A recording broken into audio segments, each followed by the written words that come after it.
ভিডিওটি মনোযোগ সহকারে দেখুন। এটা হচ্ছে সিলেট সাদাপাথর ভোলাগঞ্জ।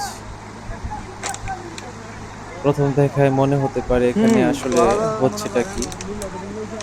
এখানে সময় টিভির সাংবাদিক তাদের নিউজ কভার করছে একপাশে, আর অন্য পাশে সরকারি আমলারা আছে এবং বিজিবি বর্ডার গার্ড আছে। তো আমরা গিয়েছিলাম সিলেট সাদাপাথর। তো আমরা চলে আসছিলাম, হঠাৎ করেই দেখি একটা বোট আসলো। বোট আসার পরে এখানে তারা নিউজ কর্মীরা সংবাদ কভার করতেছে। তো আমি কিছু বুঝলাম না কি হয়েছে, এখানে কি হবে। তো একপাশে দেখলাম পাথর বোঝাই করে নৌকা দিয়ে পাথর ফেরত দিয়ে যাচ্ছে অনেকে।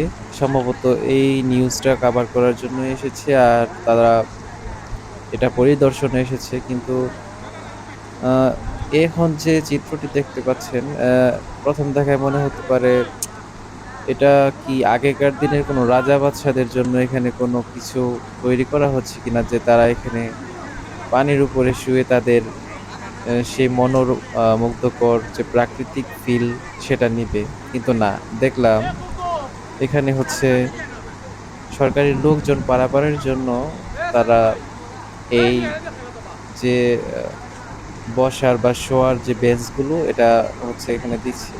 ওইখানে পানি আপনারা যদি দেখেন, দেখবেন যে আহ, জুতা ভিজবে এরকম।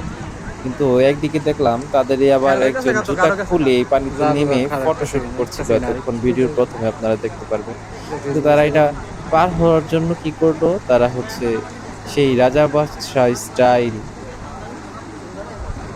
নিয়ে তারা এটা পার হবে। তারপরে তারা আরো কিছু পরিদর্শন করে এটা চলে গিয়েছিল, আমরাও চলে আসছিলাম। তো যাই হোক, ভোলাগঞ্জ বা সিলেট সাদা পাথর যা আমরা যে নামেই চিনি, এটা এখন মোটামুটি অনেক সুন্দর হয়েছে, আগের মতোই।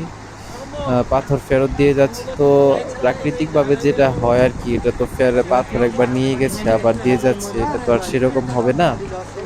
তবে মেইন যে স্পট, ওখানকার পাথরগুলো নিতে পারেনি বা নেয়নি। আহ, গিয়ে এমনটাই দেখলাম। দূর থেকে নিয়ে গেছে, আবার ওদিকে ওই যে দূরেই ফেরত দিয়ে যাচ্ছে নৌকা দিয়ে।